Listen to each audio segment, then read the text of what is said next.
It was August of 2009. I've been employed at this church 10 months. We were in major crisis. The church was financially, it was at that point really in ruins. There was great divisiveness. I had been brought on board as the worship pastor and outreach pastor, but the senior pastor at the time had been there 20 years. He honestly, he didn't quite know what to do, where to take things. When they discovered that he had bought the parsonage, the church had owned a house in Lower South Hill, and he bought it to kick some money into the coffers to give him 3 to 4 years to retool the church, and it became apparent that that money was being spent so fast that it was going to be gone in 12 months.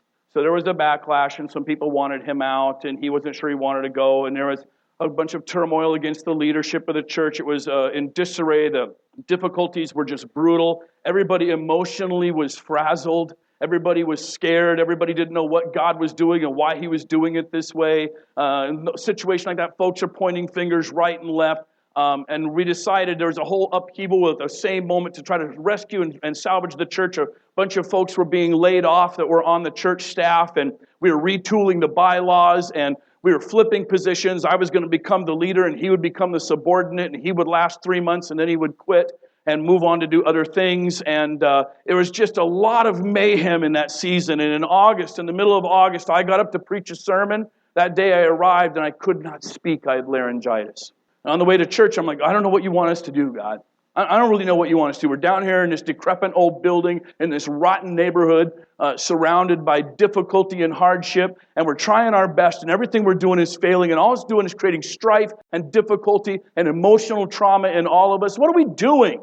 And that Sunday, I had the girls, Kelsey, who sang with me today, and her sister, Anika, they sang. I played guitar. I couldn't do a word. Marco was playing the djembe. We led a bunch of songs. At the halfway point, when normally the sermon would come up, I got up there, and I grabbed the mic, and I said, I've got laryngitis, and I cannot talk. So what we're going to do today is you're going to take the sermon time, and you're going to walk out of this church, and you're going to go into the neighborhood and ask anybody who wants that you would pray for them. Can I pray for you? Pastor's got laryngitis, so there's no sermon today. Can I pray for you instead? And then when you're done praying, you come back. You're dismissed. You guys remember that? Who was there? Who was there? Yeah, there were about 6 or 7 of us still left. And they looked at me like, I honestly thought, nobody's going to budge. The whole room got up and left. There's about 30 of us, maybe 40. They were gone about 30, 40 minutes. They came back in, a little bit at a time, straggling in. Someone brought, Nika, you brought back a guy and a girl that you'd found in line at a homeless shelter with 3 little preschool kids. They were living in their car. We brought in a guy who had been sleeping in the gutter. Somebody had gone to Dick's and prayed for a cop that day. She was like, yeah, I'm starting my shift. I would love you to pray for me. Somebody else met college students across the street from the church sitting at Starbucks, and they were like, yeah, I got a massive amount of homework, and I got tests to do. I'd love prayer for it. Everybody who we asked, would you like us to pray, said yes. Everybody said yes. And when we got back in and gathered, the thing that was interesting is many of our people, some old-time people who'd been going to the church for a lifetime, said, I never really looked at our neighborhood before. I never realized how depressing this neighborhood is. I never really realized, because I walked out, some people walked the back alleys and they saw guys sleeping outside our church half a block down in the alleys. They'd never really noticed or seen before how destitute and broken and how lonely the neighborhood was. It was August of 2009, and I began to say, Lord, what are we doing here, right? There's a moment in the lives of Jesus and his disciples when for the first time, I think in a strange way, they sort of see the crowd differently than they'd ever seen the crowd before. And there's an event that happens which will change their lives and change the way the crowd sees Jesus. And there's some stuff in it that we can learn about sort of observing the world around us as well. If you have a Bible, turn with me to the Gospel of Mark, chapter 6. If you don't, grab one of the brown ones on the table. We try to provide them. We're looking at buying more. Didn't think we need more, but I'm glad we do. If you come to this church on a regular basis, please bring your own Bible. You're going to want to bring a Bible. You're going to want to mark it up. You're going to want to follow along. So I encourage you to do that. And we're going to look at a story here and see what we can derive from it. It's found in the Gospel of Mark, chapter 6, page 749, if you're using one of these brown Bibles. And I'm going to begin at verse 30. It says, the apostles gathered around Jesus and reported to him all that they had done and taught. And then, because so many people were coming and going that they did not even have a chance to eat, he said to them, come with me by yourselves to a quiet place and get some rest. So they went away by themselves in a boat to a solitary place. But many who saw them leaving recognized them and ran on foot from all the towns and got there ahead of them. And when Jesus landed and saw a large crowd, he had compassion on them because they were like sheep without a shepherd. And so he began teaching them many things. By this time, it was late in the day, so his disciples came to him. This is a remote place, they said, and it's already very late. Send the people away so they can go to the surrounding countryside and villages and buy themselves something to eat. But he answered, you give them something to eat. And they said to him, that would take 8 months of a man's wages. Are we to go out and spend that much on bread and give it to them to eat? How many loaves do you have? He asked. Go and see. When they found out, they said, 5 and 2 fish. And then Jesus directed them to have all the people sit down in groups on the green grass. So they sat down in groups of hundreds and fifties, taking the 5 loaves and the 2 fish, and looking up to heaven, he gave thanks and broke the loaves. And then he gave them to his disciples to set before the people. He also divided the 2 fish among them. They all ate and were satisfied.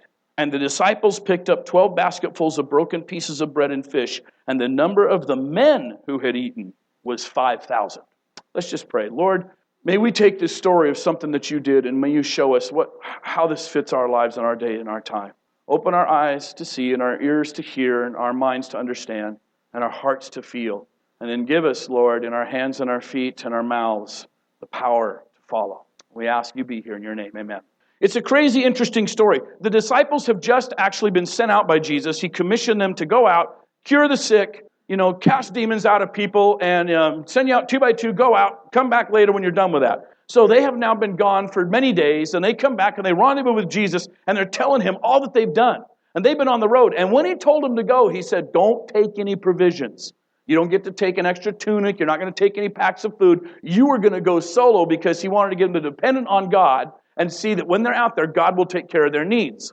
And so they had gone, and now they had come back, and they're telling him all the really cool stuff that had gone on.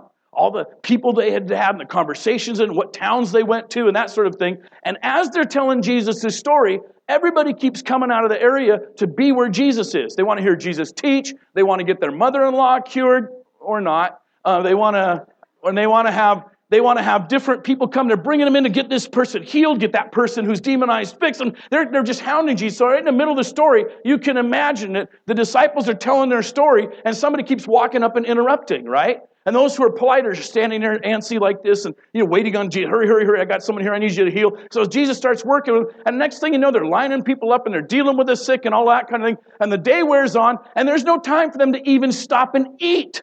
And Jesus says, look, this is getting crazy. Me and my 12 boys, we need to get in the boat, and we just need to get away from this crowd and have a time of refreshment. We need to get out of the craziness of this life. We've been doing this and doing this and doing this. It's time to get in the boat. Let's go across the lake, and let's pick a place where there's no people. Let's not go to another town. Let's not go to another village. There's a remote spot, and all these boys are fishermen, and you can imagine Peter and James and Andrew are like, I know the spot. There's a cove on the other side of Galilee. We go there all the time. Used to sneak off when we were kids. Let's do it. So they jump in the boat, and off they go. And I think it's interesting because when I read this, the first thing I realize is Jesus coming along and just saying, you're in the midst of ministry. You're in the midst of doing good deeds. You're in the midst of changing lives. You're in the midst of feeling the power of God move through you to change and transform other people. And guess what? It's killing you. And you need to pause and recharge yourself. You need to find a way to get your life squared away. You need to find a way to get your batteries back online because Jesus wants us to be in it for the long haul, not the short term.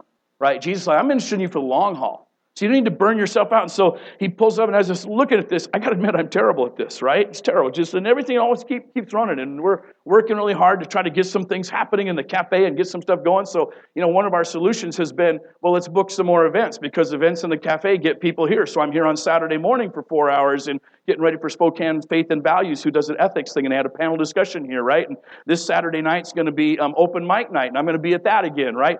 And we didn't bother to advertise it because that thing is so packed that you probably won't even get in even if you tried to come. The talent's super hot, and you don't even want to bother coming to open mic night on Saturday. But I will be here. And so I was thinking about that because oh, Lord, I'm terrible at this. I'm terrible at this. Jesus saying, let's just stop it all and get away. And it made me kind of look back. And I was looking at, this whole idea about vacations and pause and reflect. You never think of that as spiritual, do you? Most of us don't. We don't think of rest, getaway, vacation as a spiritual. What's the work Jesus really wants you to do? What's the main thing Jesus would have you to do? Well, he wants me to get in my car and go to Cannon Beach and hang out for a weekend, right? I mean, that's usually not a great answer. Your answer is supposed to be, oh, I'm supposed to feed the poor. I'm supposed to help sick people. Oh, going to go down to the cancer ward and pray over folk, right? That's what you're supposed to say. When you say, well, Jesus wants me to get in the car, take off for 3 days and not see anybody. It's like, is that the work of God? And the answer is yes. Sometimes it is, because the work of God is more about you. I was looking at this. I did a little research. Elizabeth Landau on CNN this last May wrote an article talking about stepping back from life. She was saying that detaching from a familiar environment can help get new perspectives on everyday life. And she quoted Adam Galinsky, a professor at the Kellogg School of Management at Northwestern University. Consider that when you get advice from a friend, his or her suggestions are often more creative than what you have decided yourself. Scientific studies have confirmed this. That's because your friend has psychological distance from the situation at hand. When you're in the middle of a problem, it's sometimes hard to untangle yourself from it, to think about it clearly.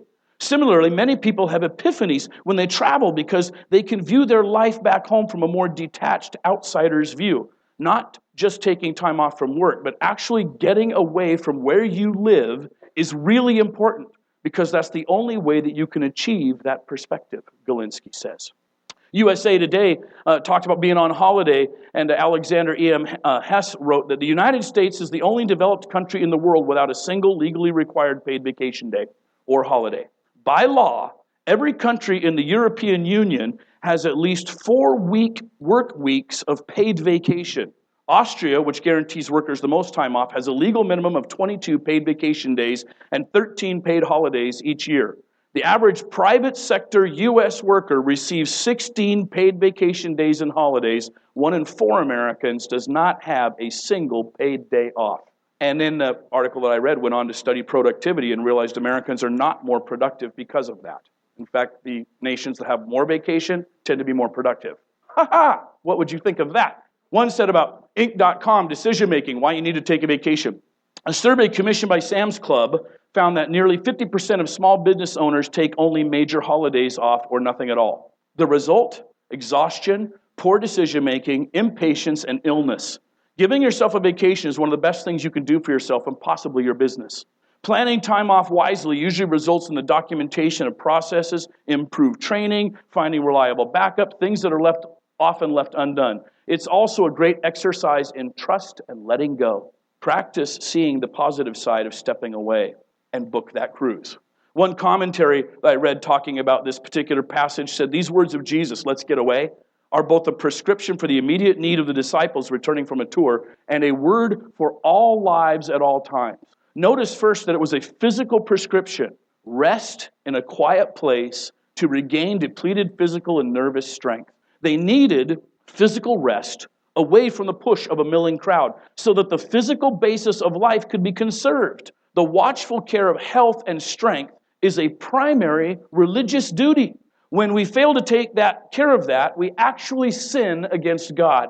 We snatch away from his full use the instrument that he ought to have. The time should soon come when we shall confess to committing a cold or committing a nervous breakdown or committing an ulcer as we confess to any other grievous sin. If we are too busy to allow strength to be renewed by withdrawn rest, we're actually too busy to serve God with our best. So here's God saying, hey, you know what you can do for me? Take a break. And so he grabs his disciples, they load up in the boat, and they head out. Now here's what's weird. The Sea of Galilee, this little stretch we're at in the northern end up by Capernaum is about 4 miles across. In a strong headwind, it would take several hours to go that distance. And so they're going to go across, and I'm assuming there was a headwind. And what's happening is the crowd that was on the beach watches them get in the boat and watches them take off, and they start just sort of following along the shoreline. And they follow along the shoreline. And as they're following along the shoreline, someone realizes, I've been to the other side, and it's about 4 miles straight across, but 10 miles around. We could probably get there ahead of them because it looks like they're rowing pretty hard. So the crowd starts running. They're going to run the 10 miles to be on the other side when Jesus gets there. And as they're running, little towns and villages watch, hey, where are you guys going? Oh, Jesus is going to be up ahead. And they're lugging whatever they've got with them, right? They've got somebody limping and somebody blind, and they're carrying people with them. And they're going to go 10 miles to get ahead of Jesus. And they run all the way around the north end of the Sea of Galilee at the 10-mile hike, and the crowd's getting bigger as they go because folks in towns and villages are running through. Hey, what are you guys running about? We're going to go see Jesus.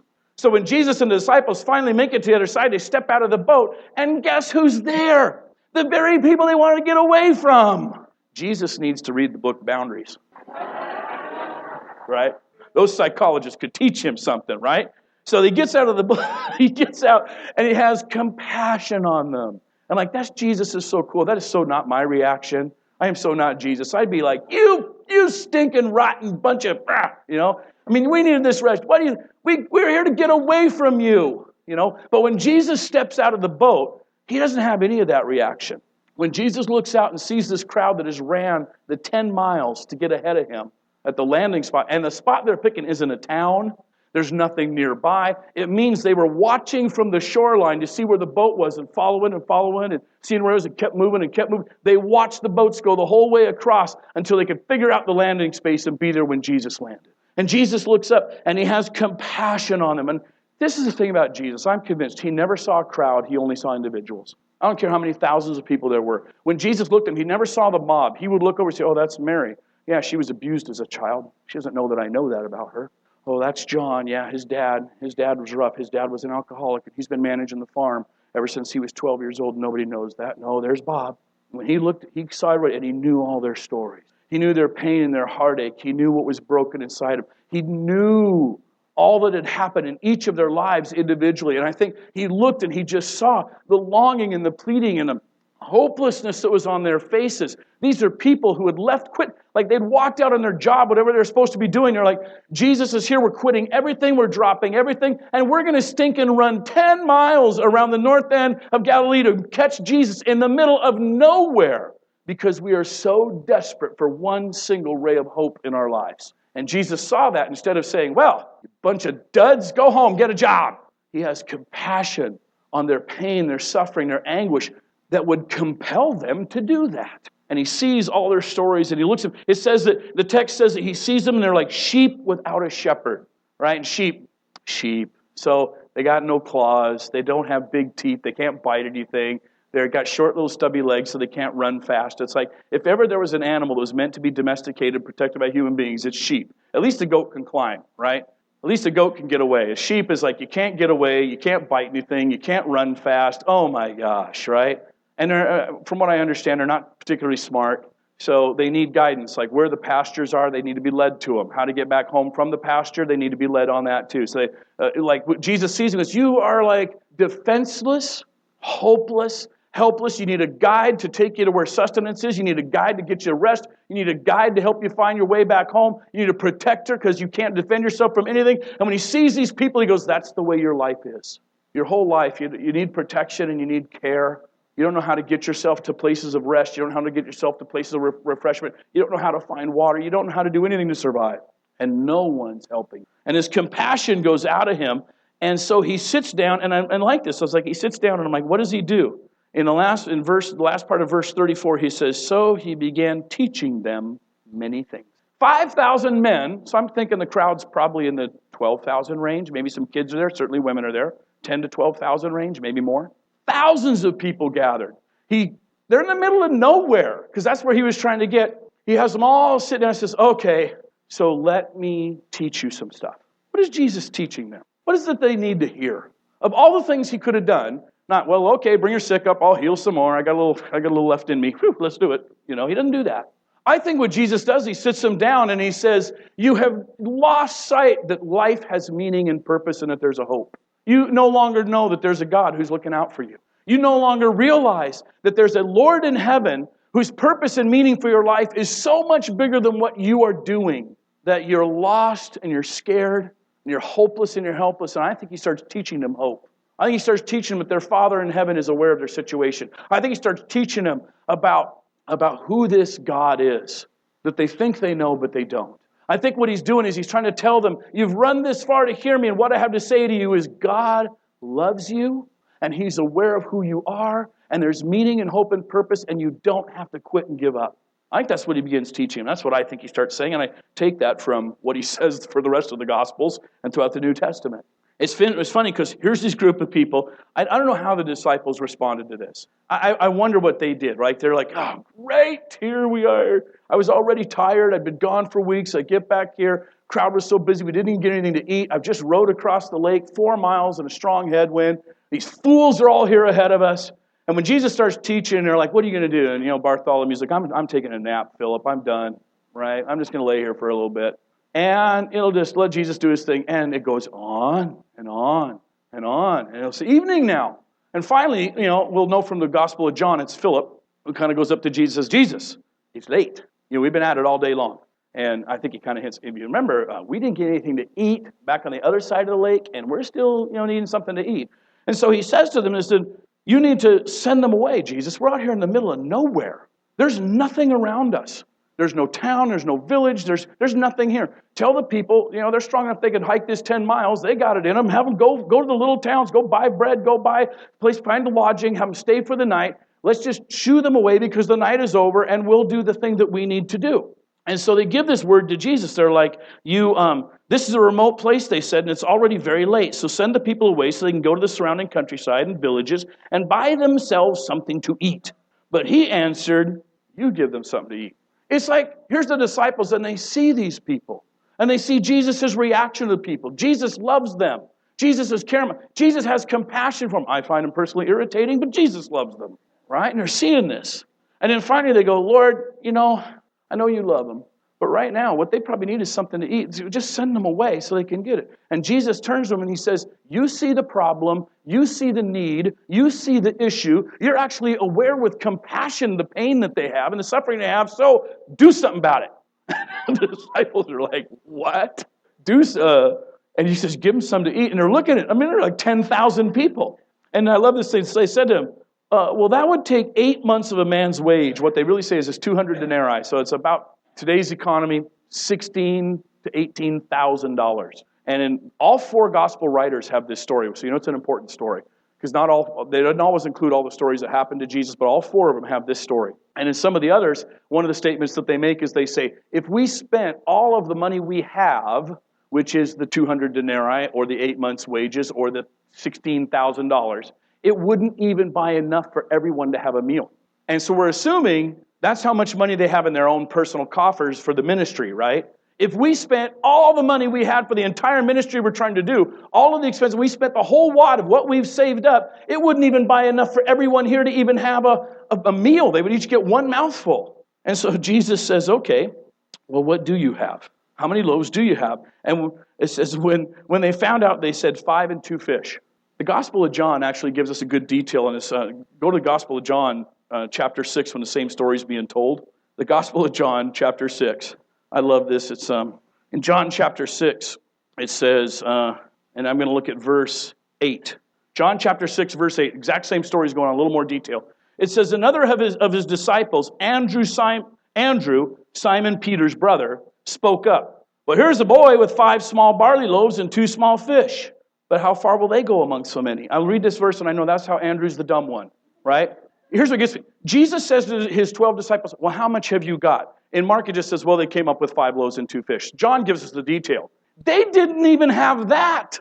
So they're standing there looking at each other, and Andrew, I just get this guy. He's like, well, we need to feed the people. Jesus asks how much food we got, and he's asking around, hey, I got a little kid over here, and he's got 5 biscuits and 2 sardines, right? That's how you know he's the dumb one, because it's like all the disciples must have looked at him like, come, are you kidding me? And he looks up and he sees the 10,000 people. He's like, oh yeah, well, what's that with all these, so many people? Almost like, why did you even bring that up? 5 biscuits and 2 sardines. We got more than 10,000 people here. Way to go, Andrew. That's how we know I think he's the dumb one. And the beauty of it is, Jesus is like, the dumb one's the only one who's got anything. And Jesus is like, I can use that. And really, it's so ludicrously stupid that most people wouldn't have even mentioned it out of sheer embarrassment. And it's like Andrew shoots his mouth off, and you can almost see the way he phrases it. But what is that amongst so many? It's like he must have looked at the other disciples' faces and realized, oh, I did it again, didn't I? Yeah, you said something stupid again, Andrew. I think he was a big, dumb fisherman, great, big, oversized. That's how I picture him. I don't know why, but I do. Right? Oversized, big goon. Or he got 5 biscuits and he got 2 sardines. Right? And he looks around and he realizes I shouldn't have said that. And the only person who thinks he should have said it is Jesus. And Jesus is like, I'm sure Jesus is like, well, you guys think he's dumb, but I love Andrew. And he's actually the only one stepping forward with any kind of faith right now. Any kind of faith. And so he says, I can use that. Bring it over here, Andrew. And he says, the rest of you guys, Have everybody sit down in groups. It's an interesting word. In the Greek, the word group is used. It actually is the same word that was used for vegetable garden. Have people sit down like a vegetable garden. So some commentators think they were sitting in rows. Have the people sit down in rows of 50 or 100. Have them sit down like in a little. So there's 10,000 people and 50 or 100. How many groups are there? A lot. A lot of little. Okay, you 50, you're right there, you 75, 80. Yeah, you make a group. Yeah, make a group amongst yourselves. Yeah, you over there. You guys, okay, move down the hill. Move down the hill. Okay, over there. You guys up on the hillside there. You make a group. Yeah, break yourselves in two. That's too many. You can see them doing this, right? And they're sitting down. I'm thinking in rows. And then Jesus takes these little biscuits that this boy brought forward, and he's a whole other story, and he breaks them. And I don't know what happens after that, and no one quite does. Because some commentators say, well, Jesus took this little boy's lunch, and as he brought it out, everybody else goes, hey, wait, it must be lunchtime. I got some lunch with me too. And everybody brought out their lunch, and that's what happened, right? But if you read the Gospels, you're like, you could never get that. You could never get that interpretation, especially the Gospel of John. Because what happens is they all recognize a miracle takes place. And the miracle is so big that in the Gospel of John, after this meal, Jesus has to escape because the crowd wants to make him king. And that's not because they all brought out their lunches out of their, Batman lunchbox. That's because they recognized a miracle happens. All four gospel writers include this story, and all four mention it. And it says, and what I wish they would have left is what happened? How did you pull the miracle off? I mean, so Jesus breaks these little barley loaf biscuits. And by the way, the barley loaf was the lowest form of bread. It was high, grainy, dry. It was like cheap bread for the poor. And he breaks it in half. I don't know, I think he's got 5 of them, and he's got 12 disciples, so it must have not even been in half, it must be chunks. And I don't know how he distributed what happened. Here's what I think, though, just my guess, is I know from studying history that we carry backpacks around in our culture, sometimes briefcases. Their culture, they all had like a little wicker or a woven basket, and they would wear it on a rope around their neck. Very common to have a little basket. And you would carry your stuff in there, right? Just the same way we carry backpacks. I kind of think that what happened is Jesus must have broken it and said, text doesn't tell us this, so this is just my guess, that he just put a chunk in each guy's basket. And he broke the fish and did the same. Come over here, you 12, line up, hold out your basket. They all had them. And then some for you, some for you, some for you. Okay, take that to that group, you take that to that group, you take that to that. And what they would do is each disciple would go to the group and he would reach in and pull a piece out and reach in and pull a piece out and reach in. And as long as they kept reaching in, it never went empty. Until even they were freaked out. They're like, well, I just gave my last piece because reach in. Hey, well, there's another one. Reach in, there's another one. And it just kept going until they're freaking out, right? And you see these kind of miracles that are done in the Old Testament, in the book of Kings. You see the same thing, oil that would never run out as long as they poured the jar. You'd see it. I think that's what's happening. And they're going down row by row, and they're giving out barley loaves, and they're giving out fish, and they're giving it out, and giving it out, and giving it out. And as long as they keep reaching in, it keeps coming. And they keep passing it out, and they keep passing it out. And it just keeps going. Hand that to them. You guys here. Here's some. You hand this all out because this is getting busy. You hand those out. You hand those out. And keep going. And loaves keep coming. And fish parts keep coming. And it keeps coming. And when it's done, everybody eats until you had enough. Anybody needs some more? Anybody still hungry? And I think a few people are like, I'll just take a couple pieces, put them in my basket, and I got that. I'm good to go. And they're finally like, okay, we're done. We're done. And they're just like, okay, disciples, go around. And you pick up, what wasn't eaten. And so one commentator says, you picture, here's a half-eaten sandwich, I'll take this one. But he thinks that what they were was complete barley loaves. So it's like leftovers at dinner. You don't scrape the plates and put that back in the refrigerator, I hope. You leave the leftover what's out of the main pot. So they pick up 12 basketfuls of leftover. Why 12? 12 disciples. When this thing started, who had nothing? The disciples. When the whole thing started, I got nothing. I got nothing to give.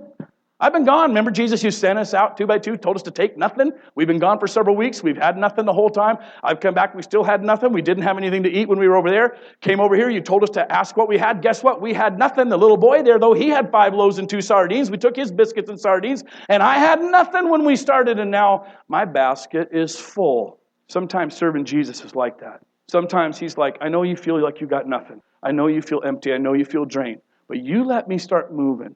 You let me start using you. You get your eyes off of yourself for a second, serve somebody else, and I will rejuvenate your spirit. I will refresh your soul. And the thing we say, I'm done, I'm spent, I got nothing. You'll go out high as a kite, and you'll be like, wow, man, Jesus was doing stuff, and I feel great. Because Jesus will fill your basket when you serve others. When the crowd came back that Sunday in August, I had seen it. I had seen our neighborhood. When I took the job, I'd seen our neighborhood. The only reason I picked that church to even knock on the door and hand a resume, those of you who've been around time, you know this. I was in an argument with my wife about how to get a job in ministry. And I was telling her, you don't just knock on doors and hand out resumes. That's not how it works in ministry. You have to know people and shake hands and be introduced and that kind of thing. You're not even going to try. If you think you're going to sit at home and watch TV while I'm going out and working, you're in for something else. Get in the car, I'll prove it to you. And I drive out in the middle of this argument to the dirtiest, rattiest, nastiest downtown urban church I can find in the heart of the scummiest neighborhood I can find to knock on the door and hand them a resume to prove to her that's not how you get a job in ministry. And that's how I got the job. Right? So I showed her. I knew what the neighborhood was. And now I hear Jesus saying, God, Lord, look at all these things. Now the church is looking at me like, there was guys sleeping out behind our church, and there's folks in the back alleys, and there's cops that are going to work today who are scared, and there's students across the street from us who are nervous about, and guess what? Everybody wanted prayer, and there's a homeless family with a guy and his young girl, and they're in their 20s, and they got 3 preschool kids, and they're living in their car, and they were across the street. This is actually within a few blocks of our church. And I hear Jesus say, what do you do about it? What do you do about it? And what I want to say is, nothing. It's not, that's for you to do, Jesus. You like those people. You created them. You wanted them. Go for it. Right? And he goes, no, you're here. You're at this church, in this location, in this corner, at this time in history, in this neighborhood. What are you guys going to do about it? What have you got? Right? So what have you got? And I'm like, well, I had just come from Pleasanton, California, where I'd been for almost 20 years. They don't build a house in Pleasanton for less than $700,000. You know, a small church there had a budget of $500,000. People in our church, literally a financial crisis was how to keep up on the second mortgage of the home in Tahoe, the vacation home, right? And I'm sitting there, I don't know nothing about no homeless people. I've never been a drug addict. I've never been to prison. I haven't been in jail. I'm usually not mentally ill.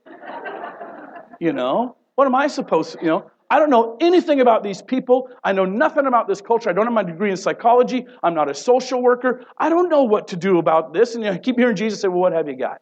Well, I don't have any skills, talents, or abilities for this. Well, what have you got? And this goes on for like several days. Finally, I kind of go, all right, I'm in this building. I got this building. Well, what's in it? Well, we got a gym and we got a kitchen. All right, start there.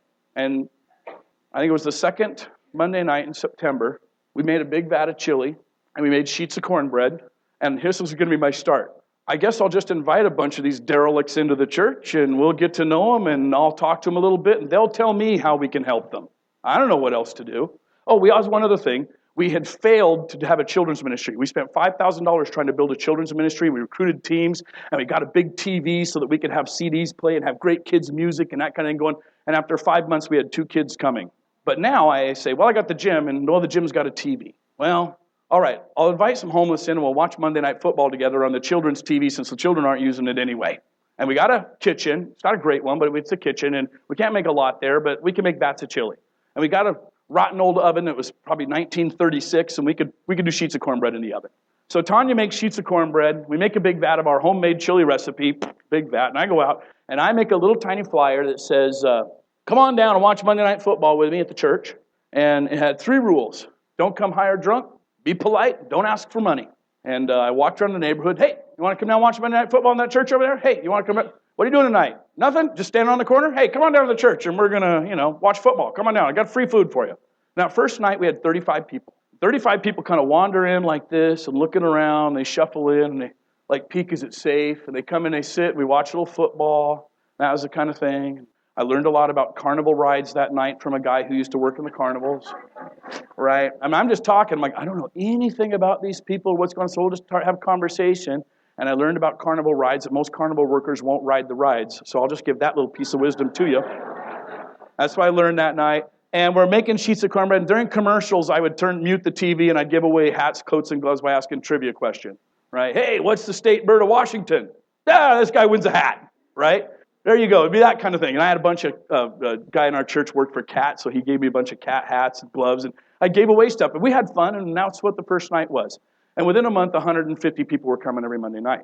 And the rules were narrowed down to just 2.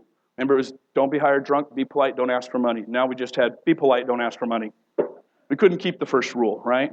And out of that began sort of a mission of our church, an idea of who we are and what we're doing. That's all we had. We didn't have any really talent, skills, or abilities, no knowledge, no psych degrees, no social worker degrees, nothing. 150 people now a week are coming on Monday nights. I don't know anything about it. I don't know nothing about these people. So I joined the Spokane Homeless Coalition, and I start learning as much as I can. And then the Homeless Coalition would elect me to the chairmanship. And I've been the chair for 2 years. And then I said, hey, I'm going to show them what we're doing here with our jobs training program, right? And so we had a meeting here about 3 months ago, and I showed up, and then they all voted to move the meetings here. So first Thursday of every month, the Spokane Homeless Coalition meets here, right? And it just kept dominoing, and things would happen, and I would become friends with the director of all kinds of different agencies and ministries and that sorts of thing. And then when it came time to do this kind of thing, it's like we ran out of money. When we were building this, did you know we ran out of money? And some of you are like, yeah, I was driving by and wondering what the heck was taking so long. Well, in December, we were flat broke, and this place was empty. We weren't ready yet. And you know what? The Catholic Charities, gave us $50,000 to finish building this. And you know why? Because of our work with the poor. They helped give $20,000 to get a cafe launched, buy equipment for that, and they gave us $30,000 to fix the building on the condition that when we do a farmer's market, we got to help Brewster farmers who've been burned out in the fire. I'm like, we can do that. Well, we'll try anyway. I don't know nothing about no Brewster farmers. What have you got? I got a really nice parking lot to make a great farmer's market, right? And so because of all the meetings I was going to, the Mormons have an outreach team. And they go out and they do projects around the town. And they knew about our jobs training program and helping the poor and the things we're trying to do there. So the Mormons painted us for free. Right? They painted all the base coat on the outside of this building and all the base coats on the inside of the building. The Mormons painted us.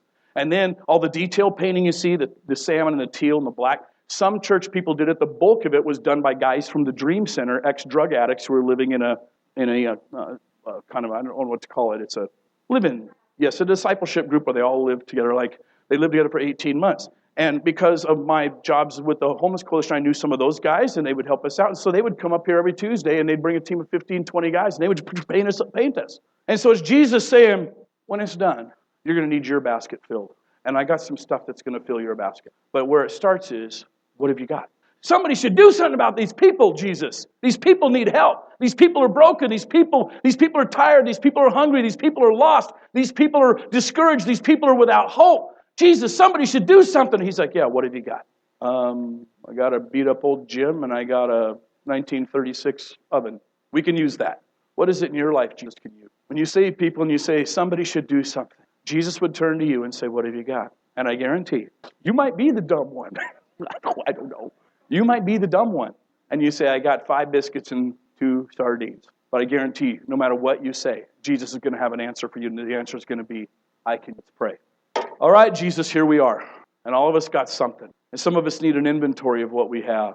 We need to look into the basket of our lives and figure out what skills and talents and abilities we have.